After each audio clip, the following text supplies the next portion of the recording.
glad you appeared, illustrious ones. The fearful things are happening in Shente's shop.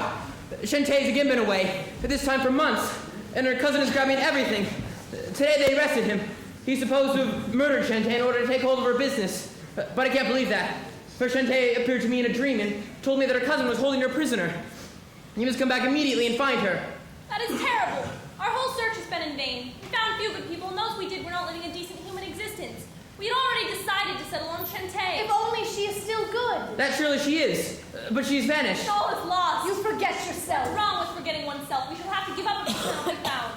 What a world we have found here. Nothing but poverty, debasement, and dilapidation, and nowhere a good person who survives it. Alas, water seller, our commandments seem to be fatal. I fear that all the moral principles we have come to evolve will have to be canceled. People have enough to do to save their bare lives. Good precepts bring them to the edge of precipice. Good deeds drag them over.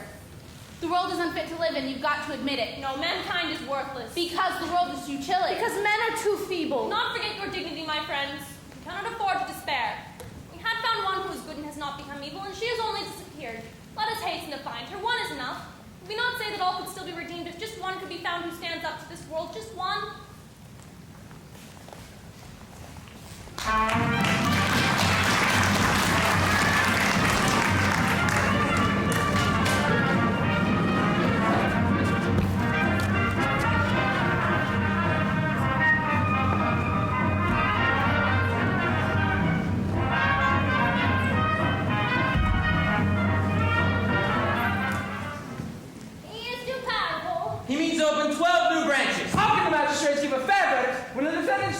Mr. Shoe for the Baba and Mrs. Shen have provided us with their friends too. Last night old Shen was seen carrying a fat goose into the judge's kitchen of Mr. Shriek's Hawes orders. The grease was nearly oozing through the basket. Oh, poor Shente will never be found again. Yes, I'll thank the gods to get at the truth. Silence! The court is assembling.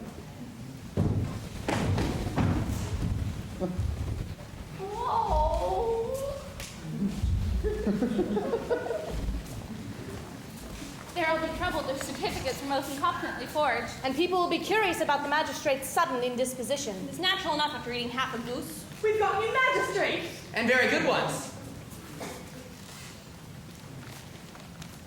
This may come as a shock to you. Fu Yi Cheng is no longer on the bench. The new magistrates are pretty soft, too. Back of his face as soon as he saw the new magistrate. He seems to know them. That's beyond me. Are you Shweta, tobacco merchant? Yes. You are charged with having made away with your cousin, Miss Shente, in order to gain control of her business. Do you plead guilty? No. Very well. The court will begin with the local constable's evidence as to the characters of the accused and his cousin. Miss Shente was a girl who made herself pleasant to everyone. Live and let live, as they say. Mr. Shweta, on the other hand, was a man of principle. The young lady's warm-hearted nature sometimes drove him to strict measures. But unlike the girl, he was always on the side of the law, your worships. There were some people who his cousin had trusted and taken in, and he was able to show them up as a gang of thieves. And another time, he barely managed to save Shente from straight perjury. Mr. Shweta is known to me as a respectable citizen who respects the law. Are there any other witnesses in court who wish to testify that the accused is incapable of a crime of the sort attributed to him? Mr. Shu Fu, one of our more prominent citizens. The town looks up to Mr. Shweta as an able businessman.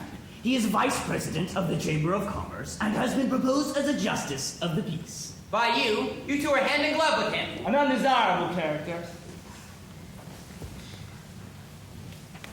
In my capacity as chairman of the Charitable Welfare Association, I should like to point out to the court that not only is Mr. Shweta turning over the best possible rooms of his tobacco works, all light and healthy, to a considerable number of the homeless, but also makes regular subscriptions to the Disabled Persons Institution. Mrs. Mitsu, a close friend of our magistrate, Fu Yi Cheng. Yes, but now we must also hear whether anyone has a less favorable report to make on the accused. The scum of the district. What can you tell us of Shweta's general conduct? Accused, what have you to say for yourself? All I did was to say my cousin's bare means of existence, your worships. I only came when she was in danger of losing her small business. 3 times I had to come. I never meant to stay. All the time I had nothing but trouble. They loved my cousin, and I had to do the dirty work. That is why they hate me. You bet we do. Look at our boy, your worships. Not to mention the sex. Why not? Shente put us up and he had us arrested. You were stealing cake. And now he's pretending he cares about the baker and his cakes. He wanted the shop all for The himself. shop wasn't a doss house, you selfish But prick. we had nowhere else to There go. were too many of you. And these two, are they also too selfish? We put our savings into Shente's business. Why did you do us out of our own? Because my cousin was helping an airman to get back in the air again. I was supposed to find the money. She may have wanted that, but you had your eye on that good job in Peking. The business wasn't good enough for The you. rent was too high. I can confirm that. And besides, my cousin had no idea of business. That too. Besides, she was in love with the airman. And hadn't she the right to love? Of course she had. Then why'd you try to marry her to the man she didn't love? The barber there. Because the man that she did love was a crook. Was it because he was a crook you took him into your office? To help you improve. Turn him into a slave driver. And once you finished improving him, didn't you sell him to her? She was crying all over the place about it. Because she wouldn't let me have her workshop unless he tickled her knees. Lies! Don't ever mention my workshops ever again! I'll have nothing more to do with you, you murderer! Your worships, I must put in a good word for him. You've got to. He's your boss. The worst slave driver there ever was. They're completely broken. Your Honor, whatever the accused has made of me, he is not a murderer. Shortly before his arrest, I heard Shente's voice from the back of the shop. She was alive, was she? Describe exactly what you heard. Crying, your worships, crying. You could recognize it. Absolutely certain. Don't I know her voice? Yes, you've made her quite often enough. But I've also made her happy, and then he wanted to sell him to you. Because you didn't love her. No for the money. But what was the money needed for, your worships? You would like her to give up all her friends and her property, but the barber offered his money so she could help the poor. I had to promise her to the barber even to allow her to do good. Why didn't you allow her to do good when the big check was filled in? Why did you shove all of Shente's friends into your sweatshops? Your tobacco factory? Your tobacco king? It's for the child's sake. And what about my children? What have you done to them? That has made you think. The gods gave Shente her shop to be a little source of goodness. She always brought it to good. And you always came and brought it to nothing. Because they have stifled the source, you fool. That's quite true, your worships. What's the good of a source if it can't be drawn on? Good deeds are the road to ruin. Then evil deeds are the road to good life, I suppose. What have you done with the good Shente, evil man? How many good people did that, illustrious ones? Certainly she was good. When the barber broke my hand, she was going to give evidence for me. Now I give evidence for her. She was good, I swear. What happened to your hand water cellar? It seems stiff. He's to blame. He alone. She was going to give me money for the doctor, and then you came along. You were her mortal enemy. I was her only friend. Where is she? Run away. Where to? My Chantel. I can't go on any longer. If the court can be cleared so that only the magistrates are present, I shall make a confession. Confession! We won! Clear the court! They've got a surprise coming up. Have they gone? All of them? I can't hold out any longer. Illustrious ones, I recognize you. What have you done with our good person of Szechwan? Let me confess the frightful truth. I am your good person. Shente. Yes, it is me, Shente and Shuita, and both of them. Your original order to be good while yet surviving split me like lightning into two people. I cannot tell what occurred. Goodness to myself and to others cannot both be achieved. To serve both self and others I found too hard. Oh, your world is arduous. Such need, such desperation. The load of commandments forced me into the mud. Yet if I broke the rules, I strode proudly around. I could eat myself full. Something is wrong with this world of yours. Why is wickedness so rewarded, and why is so much suffering reserved for the good? Condemn me. For each of my crimes was committed to help out my neighbor, to love my beloved, or to save my young son from going without. Oh gods, for your vast projects, I, poor human, was too small. Oh, speak no further, you unhappy creature. What are we to think who so rejoiced to have found you again?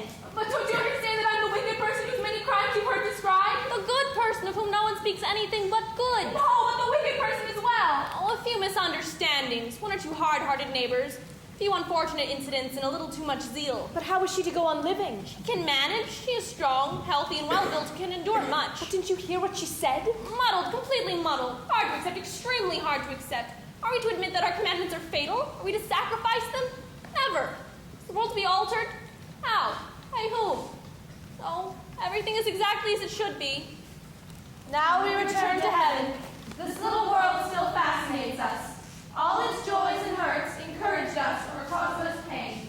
And it still will gladly think, away beyond the planets, of you, Shente, the good person we sought, who makes our spirit manifest down here, and through this bitter darkness bears the tiny lamp. Farewell, good